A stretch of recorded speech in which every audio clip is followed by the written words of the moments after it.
সংসার এই শব্দটি একমাত্র আমাদের জন্যে, অন্য কোনো প্রাণীর জন্যে নয়। সংসার একটি সীমাবদ্ধ নিয়ম আইন, সুখ দুঃখ মৃত্যু প্রভৃতির একটি কেন্দ্র। তার মধ্যে আমাদের জন্ম হইয়াছে, শিক্ষা হইয়াছে, শিক্ষার দ্বারা আমাদের জ্ঞান হইয়াছে। সেই জ্ঞানের সদ্ব্যবহার ও অর্থের লোভে বিদ্যা হত্যা করিয়া অসৎ ব্যবহার করিয়া থাকি। অথচ আমরা মানুষ মহাজ্ঞানী, এই পৃথিবীর মধ্যে বিভিন্ন বিষয়ের আশ্চর্য রকমের জিনিস আবিষ্কার করিতেছি। নাম যশ অর্থ অনেক হইয়াছে, দেখা হইয়াছে কি কোন মহাযন্ত্র আমার মধ্যে থাকিয়া দেশে ও দশে আমার সুখ্যাতি প্রচার করিল, তাহা বিন্দুমাত্র স্মরণ হয় না। কারণ একেবারে সব কিছুকে আয়ত্ত করা যায় না বলিয়া প্রথমে দেহ, খাওয়া, বাঁচা, বিবিধ রকমের ভোগ করা, সকলের কাছে বড় হইবার ইচ্ছা অন্তরে পোষণ প্রভৃতি অতি ক্ষণস্থায়ী সুখ ভোগে মত্ত হইয়া নিজের বিষয় স্মরণ থাকে না। সহজাত স্বভাবকে আদায় আপ্যায়ন করিয়া শেষে হতাশার পথে চিরবিশ্রাম লাভ করিয়া বারংবার আসা যাওয়া করিতে হয়। তাহাতে সুখ দুঃখের ফল থাকে। সেই ফল লাভ করিয়া সেই জীবন এবং এই জীবনের আরও কিছু সঞ্চয় করিয়া দেহত্যাগ করিতে হয়। স্রষ্টার মহিমা সৃষ্টি, সৃষ্টির মহিমা উৎপত্তি, স্থিতি, ভোগ, জরা, ক্ষয়। সংসার সৃষ্টির মহিমায় মুগ্ধ হইয়া মানুষ সে সৃষ্টির মহিমা প্রচারকারক ও বাহক। এ বিষয়ে জ্ঞান না থাকার স্রষ্টার মহিমা যে মানুষের অন্তরে প্রকাশমান বিষয়টি শুনিয়া কৃতার্থ। তীর্থে যাগযজ্ঞে পূজায় হৈ হৈ করিয়া নিজেদের স্বস্তিবোধ করিয়া থাকেন। বেশিরভাগ মানুষ লাভ করিয়া ভাবিয়া থাকেন আমার যত পাপ খণ্ডন হইল। সেই গর্বে অন্যদের ঘৃণা করিতে থাকেন। তাহারা তীর্থধর্ম যেহেতু করেন নাই, এই কুসংস্কার সংসারীদের বিচলিত করিয়া দেয়। গুরুজন হইলে তো রক্ষা নেই। যাবতীয় নোংরা বস্তু দ্বারা অতি উত্তম বস্তু প্রাণ, ব্যবহার প্রভৃতি বিষয় হইয়া থাকে।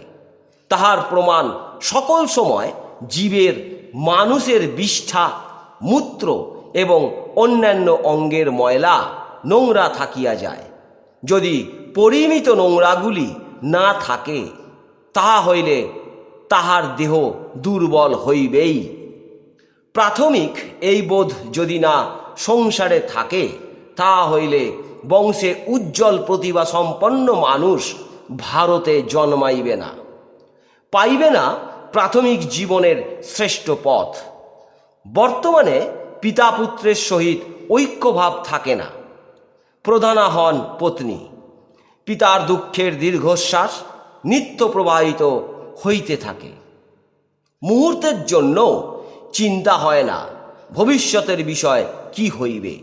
বয়সের শ্রেষ্ঠ সময় যৌবন, সেই যৌবনকে অপব্যবহার করিয়া বার্ধক্যে হতাশ হইতে হয়। যত প্রকার ক্ষণভঙ্গুর বিষয় বার্ধক্যে চিন্তার বিষয় হয়। এই ছিলাম, এই করেছি ইত্যাদি দুরাশার বিষয়গুলি প্রতি পলকে স্মরণ হয় এবং তার সঙ্গে অনুতাপানল বেশ রকমের দগ্ধ করিয়া ঈশ্বরের প্রতি চিন্তা করিবার যন্ত্রগুলি দগ্ধ করিয়া হতাশায় অন্ধকারে সকল চিন্তাগুলি বিলুপ্ত হইয়া কেবল অবক্ত বিষয়গুলির শব্দ হইতে থাকে। শেষ হইল জীবন, আশার সূত্রগুলির সঙ্গে লইয়া পুনরায় আসিতে হইবে। পূর্ণ না হওয়া পর্যন্ত আসা যাওয়া করিতে হইবে। দেহে ইন্দ্রিয়গুলি লইয়া অনেক কাজ হইয়াছে, হয় না। ইন্দ্রিয়গুলির পরিণাম কি হয় সেই বিষয়ের সবিশেষ জ্ঞান। ইন্দ্রিয়গুলি বয়ক্রম অনুযায়ী তাহার স্বভাব মতো কর্ম করিতে থাকে, সহজাত স্বভাব মতো। তখন বৃদ্ধগণ নাতি নাতনিদের রসিকতার মাধ্যমে বুঝাইয়া দিতেন ইন্দ্রিয়ের বিষয় সম্বন্ধে, অত্যাধিক বিষয়কে বারণ করিতেন এবং উপদেশ দিতেন, বেশির দিকে যেও না, যদি বেশি দিন বাঁচতে চাও। খাদ্য উপভোগে, ভাষায়, ব্যবহারে, সামাজিকতায়, নিদ্রায় প্রভৃতি সামাজিক বিষয় বেশি হইলে মনোমালিন্য ঘটে। খাদ্যে শরীর শিথিল শীঘ্র ঘটে, দেহ সুখে অসুখের কেন্দ্র হয় এবং অকাল মৃত্যু ঘটে। সংসারের আদি বিষয়গুলিকে একটি মহা শিক্ষালয় চিন্তা করা হয় না। এই শিক্ষালয় হইতে জীবনের আদি অকৃত্রিম শিক্ষা করিয়া, শরীর ও বস্তু শিক্ষা করিয়া সংযতভাবে সংসার করিলে জীবনের কোনো সময়ে হতাশায় শান্তি ভোগ করিতে হয় না। জীবনে আদি হইতে শেষ পর্যন্ত মানব জীবন ধন্য হইবে। বিড়ম্বনার কবলে যন্ত্রণা ভোগ করিতে হইবে না। মাছকে যেমন মাটিতে রাখিয়া জলবিহীন অবস্থায় রাখিলে তাহার যেমন আছাড় ছাড়া আর গতি থাকে না, ভারতের মানুষ অন্য আদর্শে আছাড় খাইবে, গতি থাকিবে না। যাহারা ভারতীয় মনুষ্যত্বের বিষয়কে দূরে রাখিয়া অন্য দেশের সভ্যতা পছন্দ করেন, তাহারা ভারতীয় সভ্যতার ও ভারতের আদর্শচ্যুত হইয়া জীবনকে অসহায় করিয়া বাচনিক কায়দায় অন্তরে প্রচুর অভাববোধ করিতে করিতে শেষ নিঃশ্বাস ত্যাগ করেন। মানুষ জীবনের অভ্যন্তরে যতগুলি শ্রেষ্ঠ বিষয় আছে সেগুলির সংসার আদর্শে গঠিত বলিয়া সহজেই প্রকৃত পথ পাইয়া থাকে। সেই হইল তাহার উদ্যম, প্রচেষ্টা, দৃঢ়তা। সংসার সেই কারণে মানুষের মর্ত্যের বাস্তব স্বর্গ। ভোগ আছে তাতেই আনন্দ, ভোক্তা হইবার ইচ্ছা নাই। এই প্রকার স্বভাব গঠন করা একমাত্র সহজ পথ। সংসারের যাবতীয় বিষয়গুলিকে দেখিয়া, বুঝিয়া, ব্যবহার করিয়া পরিষ্কারভাবে জানিতে পারা যাইবে কোনটি গ্রাহ্য আর কোনটি অগ্রাহ্য। তা হইলে সংসার হইতে বিষয়গুলি জ্ঞাত হইয়া নির্বিবাদে পরমানন্দের ভোক্তা হইবে। দেহ ও তার সুখ স্বাচ্ছন্দ্য বাহ্য এবং অভ্যন্তরে আছে। ওই দুটিকেই সমানভাবে দান করিয়া গুরু কৌশলে সংসারে বেশ পরমানন্দে স্বদেহে স্বর্গে বাস করা যায়।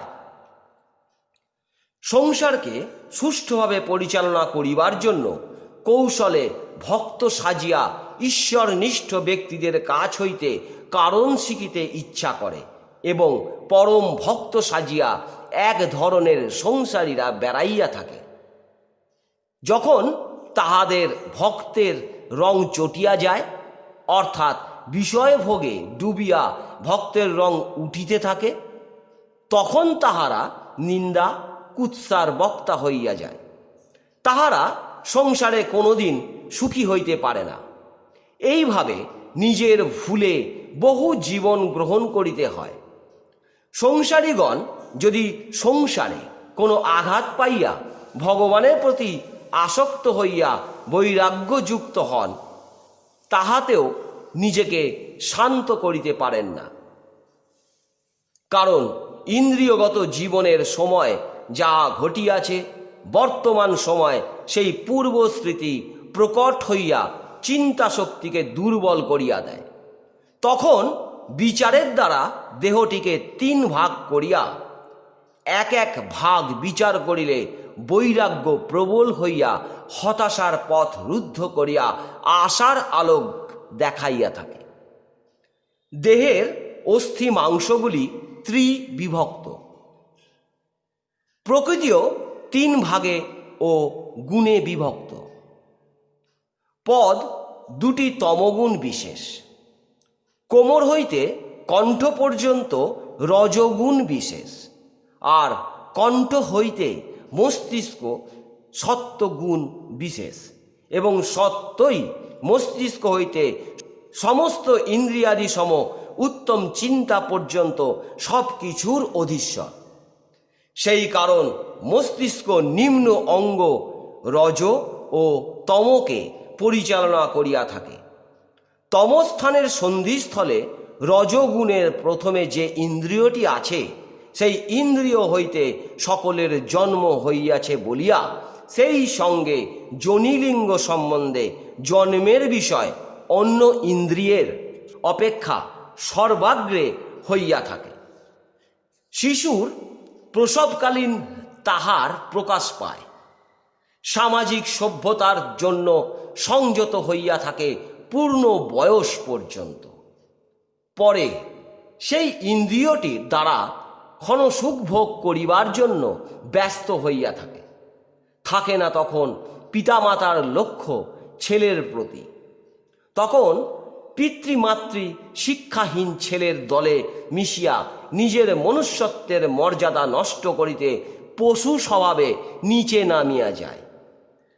পিতামাতা তখন দুঃখ প্রকাশ করিতে থাকেন তাঁদের আড্ডায়। তাহারা কি করিয়াছেন পুত্রকন্যাদের প্রতি শৈশবকাল হইতে, সে বিষয়ে কোথাও গল্প হয় না। পুত্রকন্যারা বয়ঃপ্রাপ্ত হইতে থাকিলে পিতামাতাগণ তাহাদের মুখ চুম্বন করিয়া স্নেহ সম্বন্ধ জানান না। সংকোচের আড়ালে তাহাদিগকে সাবালক করিয়া পিতামাতা প্রায় দূর হইয়া যান। যিনি পুত্ররূপে জন্ম নিলেন, তিনি আত্মবিস্মৃতিবশত পৃথক করিয়া নিজেই অনুতাপ নানা বিষয়ের ভোগ করিয়া দেহলীলার অবসান ঘটান। এইভাবে সংসারে কর্তব্যে বঞ্চিত হইয়া শেষ জীবনের মহা দুঃখের সভাসদ হইতে হয়। পুত্রের কোনো দোষ না থাকিলেও পিতার আশা দুরাশার দুঃখ বহন করিবেই করিবে। মানুষ জীবনের আদিসূত্র ত্যাগ করিলে শান্তির বিষয় কোন কারণে আসিতে পারে না। মৈথুন আনন্দের আশা অন্তরে থাকিলে জন্মের ইচ্ছা প্রবল হইয়া ভবিষ্যতের চেতনা থাকিবে না, শয্যাশায়ী না হওয়া পর্যন্ত। নিজের সবিশেষ না জ্ঞাত হইয়া অন্য বিষয়গুলি ক্ষণ আশায় মুগ্ধ হইলে পরিণাম যে সময় জীবনাঙ্কের হিসাব হইবে সেই পরিমাণ।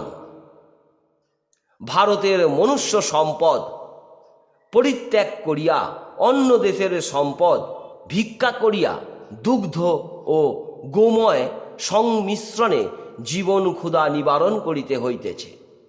নিজের জীবনের হিসাব না করিয়া মরজগতে অঙ্কশাস্ত্র রচনা করিয়াছি।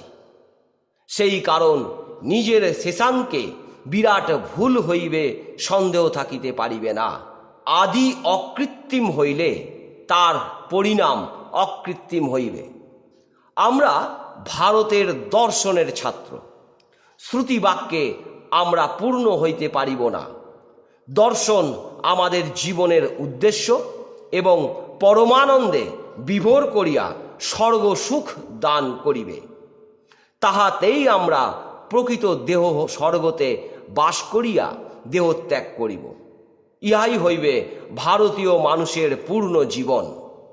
অপূর্ণ জীবনে থাকে বহু রকমের পাশবিক চিন্তা ও কর্ম। পরিণাম হইবে মহান্ধকার। ইন্দ্রিয় তখন শিথিল হইয়া অনুতাপের তুষানল জ্বালিয়া মৃত্যুর সময় পর্যন্ত অপেক্ষা করে, এবং মহান্ধকার ইন্দ্রিয় তখন শিথিল হইয়া অনুতাপের তুষানল জ্বালিয়া মৃত্যুর সময় পর্যন্ত অপেক্ষা করে এবং দেহের সাথে বিলীন হয়। বাহ্য অভ্যন্তর নিজের দেহকে সুষ্ঠুভাবে চিন্তায় ও কর্মে যুক্ত রাখিলে অজ্ঞাতসারে পরপর বিষয়গুলি আপনি তদনুরূপ রুচি সৃষ্টি হইবে। এই প্রাথমিক অভ্যাসই মানুষের জীবনের সর্বাশা পূরণ করিয়া থাকে।